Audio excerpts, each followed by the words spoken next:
From love of your life to scared for your life.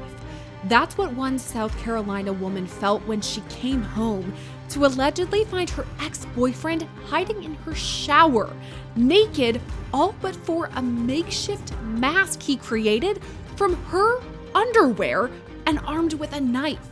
This is Scandal, presented by Law&Crime. I'm Sierra Gillespie.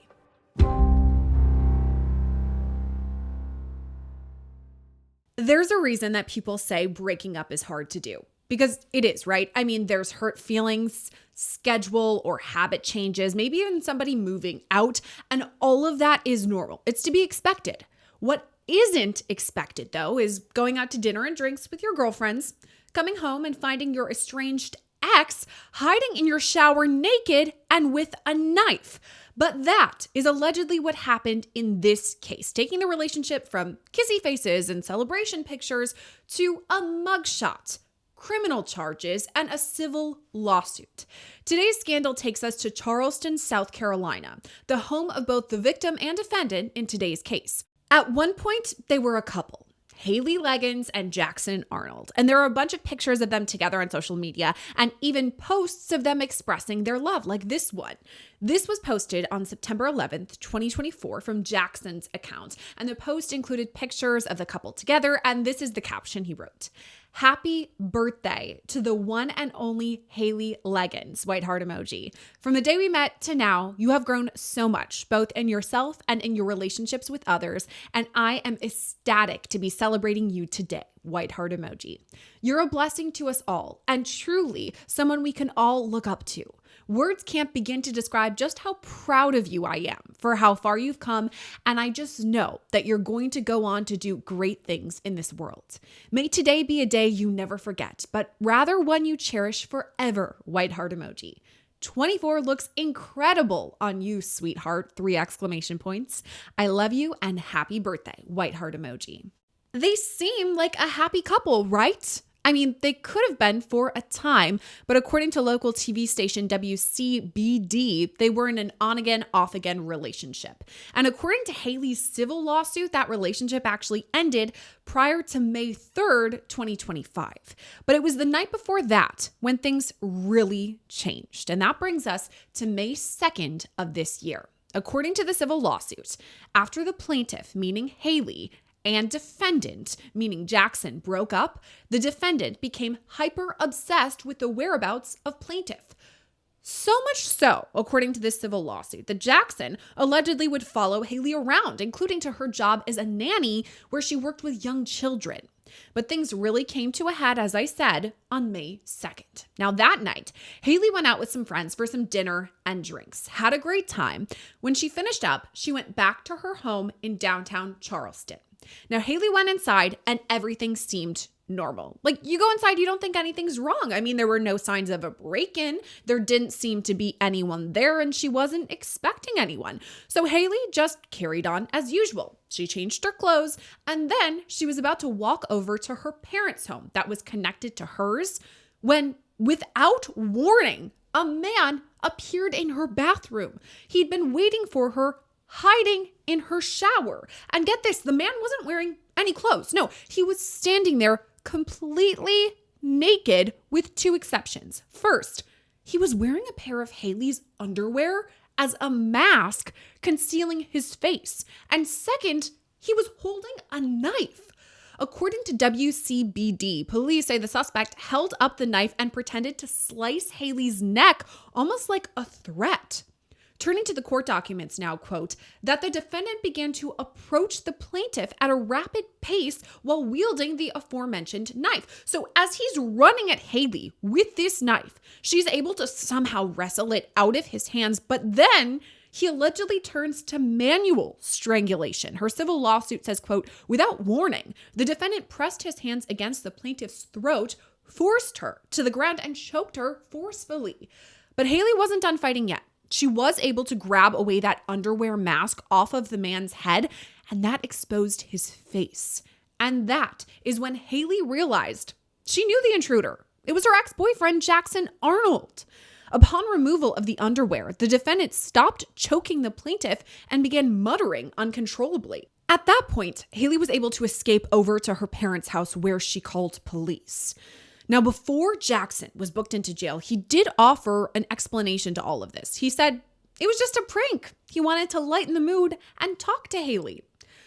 Jackson was eventually arrested, though, and taken to Sheriff Al Cannon Detention Center in Charleston. He was later charged with assault and battery of a high and aggravated nature, first-degree burglary, and possession of a weapon during a violent crime.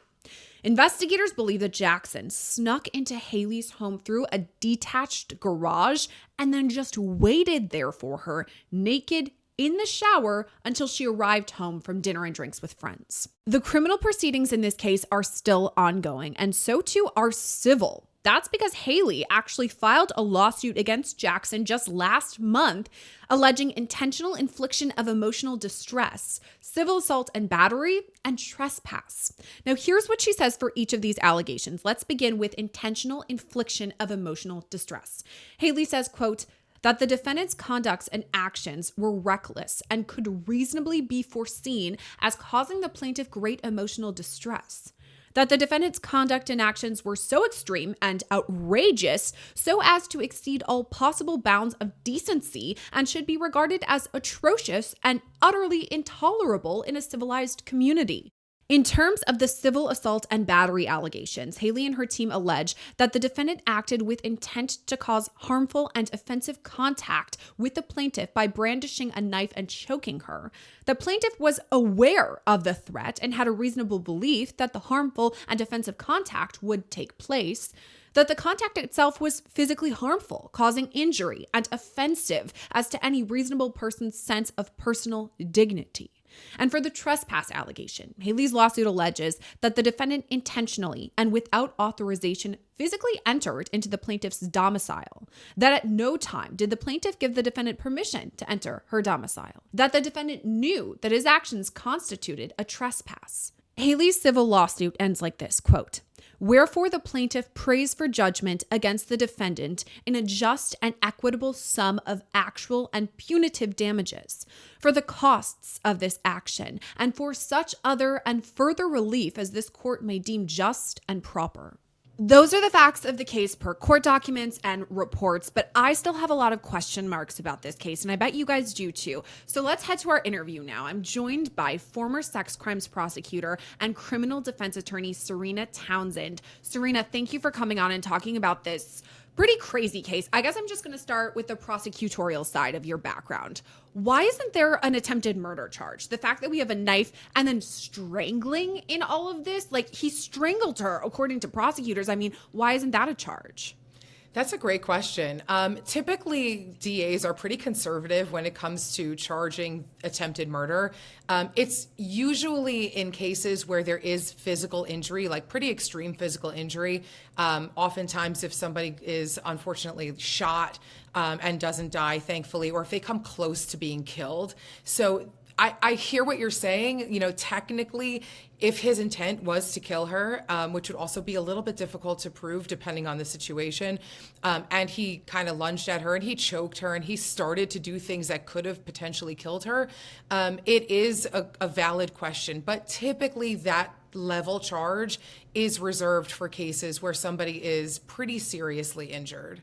So maybe it's the idea that the prosecutors were hoping to get a conviction. I mean, that's really what it's all about, right? They bring the charges that they think they can meet the burden of proof for. So perhaps maybe that's why they brought the charges that they did bring. Did those charges make sense to you? They did, yes. And it is technically always about whether they could prove the case beyond a reasonable doubt. So they really don't like to lose. They really don't like to charge in a situation where they know they're not going to get the conviction. The charges do make sense to me. You know, trespass, obviously he had the intent to be there when he knew he shouldn't have been there. You know, and the battery assault, he did actually physically attack her. He did scare her. And it does seem like he intended to do that because it's not like he came by with an announcement. I mean, he didn't ring the bell and she answered the door. He showed up unexpectedly. Okay, that leads into my next question. And I know when we talk about lying in wait, usually it's something regarding, usually a murder charge, because oftentimes that's what we discuss here on Scandal and on Law and Crime. You know, the lying in wait, he's hiding in her shower, allegedly, got in through an open door in the garage, whatever. She wasn't even home at the time.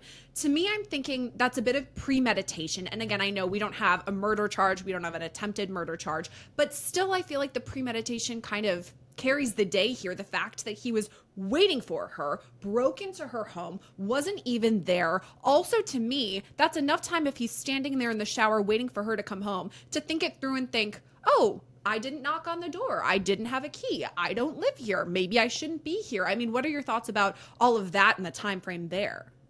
I think it does show premeditation. I mean, there's obviously been a plan. He must have known that she wasn't home. So that's another thing he must have researched or figured out. So he knew she wasn't there. He entered, he disrobed, he put on her underwear over his face. He's in the shower with a large knife. I mean, it literally sounds like a scene out of Psycho. Literally Psycho. Literally. I mean, it's really crazy, and it does show that there was a lot of planning. It does seem like he was following her and knowing her whereabouts, and entered at a time where he was able to slink inside and do everything he needed to do to plan this attack. All of the details that you just pointed out right there, the fact that he has the knife and the shower, the Psycho connection, that is so real. My coworkers and I today were talking about Halloween, almost as if this is a Michael Myers scenario, the fact that he has the mask on. So let's break down those things. The fact that he is hiding naked. Okay, if there's anybody who's in my home who I did not invite into my home when I come home from drinks and dinner with my friends, I'm going to be freaked out, regardless of what they're wearing. But then the fact that he's naked in all of this, that's jarring. I didn't ask to see this man naked. She didn't ask for this. So what do you make of all of that? Why would he have taken off his clothes to add a layer of fear? It is terrifying. From what I read in the complaint about how, after she managed to escape his grasp and unmask him, he started babbling uncontrollably. Now he's trying to claim it was a prank. These are things that I'm concerned that his defense might be that he is mentally unfit, that there's something really mentally wrong with him, and that's where they're going to go with this to try to mitigate his intent and his intentions, because it's really insane what he did. I mean, he almost tried everything possible to exacerbate the fear by hiding, by being quasi-naked, by using her underwear rather than a typical mask to cover himself up. The element of surprise, it all seems crazy. I don't understand the underwear as the mask. I mean, I guess if we're talking about a mask, maybe it's to literally mask his identity because she knows him. She dated him. Obviously, if she looks at him face to face, she's going to be able to recognize, hey, I know you. You were my boyfriend. So if he has a mask, okay, I kind of understand that. He wants to scare her or at least mask his identity. But her underwear, I mean, that's another level of invasion of privacy. Something that on the more than 1,000 episodes of Law&Crime I've done here, I've never reported on a man wearing a woman's underwear on top of his face as a mask. I mean, what can we glean from that little tidbit? There is something sexually perverse about it, right? I mean, first of all, we are on the verge of Halloween. I know this happened in May, but there's always opportunities to go shopping and get a real mask, right, or just a ski mask, right? Like anything that you could actually cover your face with that is not something that was on her body at some point in a very private way. So the fact that he selected her underwear to put over his head is not an accident, in my opinion, and it is a perverse thing that he did. And also, according to the reports and her civil lawsuit, when she was able to pull off this makeshift mask, it takes me back to Halloween, the original movie. Jamie Lee Curtis rips off Michael Myers' mask and he freaks out because his true face is being shown. I mean, that's a huge part of the movie. That seems like also what happened here. When his face is exposed, she can clock, okay, yeah, I do know you. You're my ex-boyfriend. He freaks out in all of this. So I guess to me, I'm thinking, okay, consciousness of guilt, the fact that you covered up your face so that she won't be able to identify you if she ever calls police or whoever she's going to contact and tell about this, because I'm sure they have the same group of friends. But why do you think he had that crazy reaction when she pulled off the mask and finally was able to decipher who this person was? It's very hard to get into the mind of somebody who would do this. It just seems over the top. I think he was definitely startled. I don't know if he expected her to survive this encounter, or at the very least to unmask him during the encounter. And I think that once he was exposed, no pun intended, fully exposed at this point, right? Head to toe. Right. I think he was panicked. I think he was like, oh my God, A, she managed to get away, and B, now she knows her attacker is me. If you think about it, it seems like he was stalking her for some time. So he was in the shadows in a secret kind of way this whole time, not just that night. And so him being exposed like that and found out must have been jarring to him too. And good for her for being able to do that. Oh my God, the woman in all of this, the victim, survivor in all of this, so strong to do what she did. I mean, more power to her based on these allegations. I can't even imagine. And something you pointed out just there, the fact that it seems like perhaps he was stalking her for a while in all of this. Now, this is what I wanted to touch on with you, your former past as a sex crimes prosecutor. I mean, is that the most dangerous point of a relationship for a woman or man, really? If they're exiting a relationship that perhaps has any sort of abuse or anything like that, can that be one of the most dangerous times? I feel like it's a pattern we see sometimes. Absolutely. One of the most frustrating things to me when I was a prosecutor was my lack of power to protect women in that way. I have to admit, I would sit there with women who were attacked by significant others and even stalked. And the best I could do was tell them, look, after you commence this prosecution, you're going to have this order of protection. And it was almost laughable because they were like, okay, so I have this piece of paper that if they violate it, they could face additional crimes, but I might be dead. I mean, who cares about that? And it was very, very upsetting that there is a lack of ability to protect women in this way, even as law enforcement, when you have a motivated stalker like this man here. It's so scary, the level that these women, and men too, I'm not going to say this only happens to women, but traditionally we see this oftentimes with women who have a man that they're in a relationship with who takes it to the next level with the stalking and things like that. And now I'm wondering, we have a couple of charges brought based on everything that she's, brought to the table. He was in my home, he had a knife, etc., everything we've talked about. But do you think that prosecutors are going to work with investigators to go back and take a look at their relationship? I mean, their text messages to see if, let's say they have Ring cameras and he had been driving by her home before this, kind of scoping out the scene and to see, what time she would be home, her schedule, etc. Are those things that are of value to prosecutors? Absolutely. And I would hope that the DA would work with the police to try to backtrack. Part of the reason why that's so important is to establish his intent, right? Again, if he's going to claim that he just lost his mind that night and he was crazy and he can't really appreciate the crime that he committed, which goes towards his mental fitness, it would be a very strong tool to be able to say, that's not true because we saw you on her Ring camera, like you said, or texting her or Googling certain things about how to commit this type of crime for days and weeks and months leading up to this crime. It would help establish what we like to call the mens rea, or their intent to commit this crime.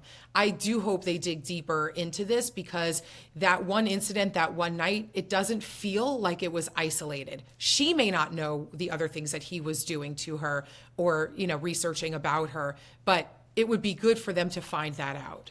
To me, it seems like there was the intent, the mens rea. There was some sort of plan because he didn't knock on a door or ring the doorbell. He seemed to have known that she was out getting drinks and dinner with her friends. So he knew, okay, nobody should be home. I should be able to slide into this shower. I think you said slink in before. And that's really what I picture, is somebody kind of being creepy, walking up to the shower and hiding in there. And that's terrifying. One of the other things that is alleged in all of this is that he had a sizable knife with him and he put the knife across his neck. I mean, he didn't actually cut into it, but kind of the motion where you cross your neck, like finger across the throat. You see in scary movies where people go, and it's threatening, like, I'm going to cut your throat. I'm going to cut your neck. I mean, is this an aggravating factor into all of this, adding to, I guess, the intensity of this alleged crime? Absolutely. So especially for the civil complaint, I mean, she's alleging that she, was emotionally distraught and traumatized from this. So all of these small acts that compound upon themselves during this incident are ways for her to explain just why he instilled such a level of fear in her. And for the criminal prosecution, again, it goes towards his intent. He's going to claim, it sounds like, that it was a prank, but it's very hard to convince somebody, a jury or a judge, that it's a prank if after you were unmasked, you weren't like, haha, surprise. Instead, you started choking her. So it doesn't really lend itself. All these things that he did before, during, and after does not lend itself to a mere harmless prank. The prank to me does not hold up at all. I've been talking about this case a lot because honestly, it really has been making me think. I was talking, to my husband, to my coworkers, now to you. And the whole idea of this being a prank just doesn't make sense because first of all, this isn't funny. We've seen that since she has her lawsuit. She obviously has been distraught, and we'll talk about that in the civil lawsuit in a minute. But second of all, it just isn't funny to have an actual knife. Something could have happened, whether he was intending to or not. He could have tripped and fallen and who knows what could have happened. So if that's what he's using as a defense, it doesn't make sense to me. But to your point, now putting on the defense attorney side of things, do you think they're really going to go the route of maybe some sort of mental disorder, or if he was medicated in the past or had a therapist, has a diagnosis, is that the route that they would have to take? I think they have to, because first of all, you can't say it's a whodunit. It's going to be impossible to say it wasn't me. It's not like these two people are strangers and there might be a misidentification. She clearly knows who he is. She clearly unmasked him. And so there's no way to say it wasn't me. So now you have to go towards, well, what was his intent? If his intent wasn't to harm her and it was just to be a prank, nobody's going to buy that. As we just discussed, it makes no sense, especially because he's an ex, right? It's not like they're even friends now. He had no reason to be in that house. So it's not going to fly. So I feel like the only thing a defense could say is, well, actually, in his mind, it made sense to be a prank. In his mind, he felt like it was no harm, no foul, because his mind is not like our minds. He's messed up. He's got a mental defect. And I think they kind of have to go that route if they are going to plant a defense moving forward, rather than just take a guilty plea right out the gate. It'll be interesting to see if that's what happens, if this were to go to trial as opposed to a plea like you mentioned. Whatever route that takes, I guess we'll kind of put an opinion into it and wait and see. We do have a civil lawsuit now that's been added to all of this. What are your thoughts here? Do you think it was justified for the civil lawsuit to be brought? I mean, I read through it, I sent it over to you, and it seems like she laid out the facts as though she said they happened to her and the fallout that she's been experiencing. I mean, just to have somebody break into your home, that alone could be terrifying, could be some sort of PTSD-inducing situation. I mean, what are your thoughts on the civil lawsuit? I thought it was great. And I actually liked the complaint because it was short and sweet and pointed. It was a 5-pager. It was very simply laid out. And it does establish, in my opinion, the elements of this civil action. And as, we've probably covered a bunch of times already, if you could prove beyond a reasonable doubt that a crime occurred and that she was the victim of that crime, it is much easier to be successful in a civil action because you don't need a level of proof that is beyond a reasonable doubt. You just need that it basically is more likely than not that this happened and that he had the requisite intent to do these things.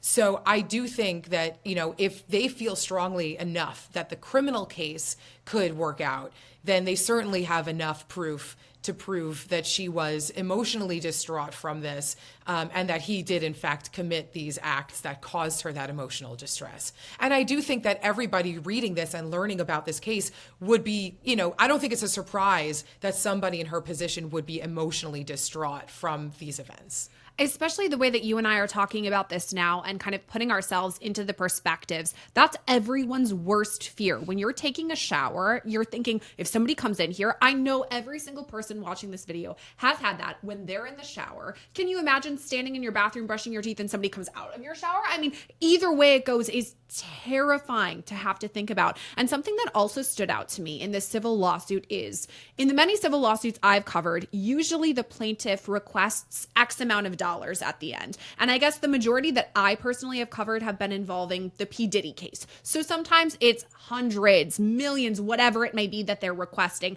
However, in this case, there wasn't any sort of monetary number. Basically, to me, this is what I thought. I want to hear your thoughts about this too, Serena, is to me, she was saying, I want it to be known that you disturbed me, that you upset me, that you violated, my peace, my home, invaded this space to me. To me, it was a huge statement that she's not like, oh, X amount of dollars is what I want. To me, it just was her saying, you need to be held accountable for what you did. What are your thoughts on the numerical part of all of this? Yeah, I think a lot of people in our society especially feel like we're very litigious community, right? And that it's a money grab. It's always a money grab when you hear about somebody suing somebody else. And that sometimes is where our minds go. The fact that she didn't put a number on it and the fact that there wasn't a huge number at that does lead us to believe, and I think it's a fair belief, that she just wants to be made whole, which is really what a lawsuit is supposed to be about. She wants to be made whole. She wants to be, fairly maybe fairly compensated here, but also more so, she wants it to be known that you hurt me and that it was not okay. So I do think that it does seem like she has meritorious claims and that she's not looking just for a payday.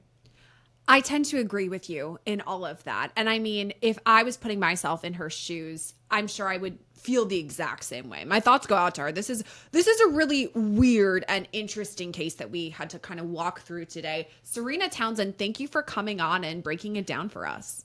Thank you so much, Sierra. And that's where today's scandal leaves us for now. For the latest updates in this case and all things true crime, make sure to subscribe to our channel. To connect with me on social media like Instagram, you can find me at Sierra Gillespie. And you can send messages our way too at scandal@lawandcrime.com. Thanks for watching today's episode of Scandal. As always, I'm your host, Sierra Gillespie, and I'll see you next time.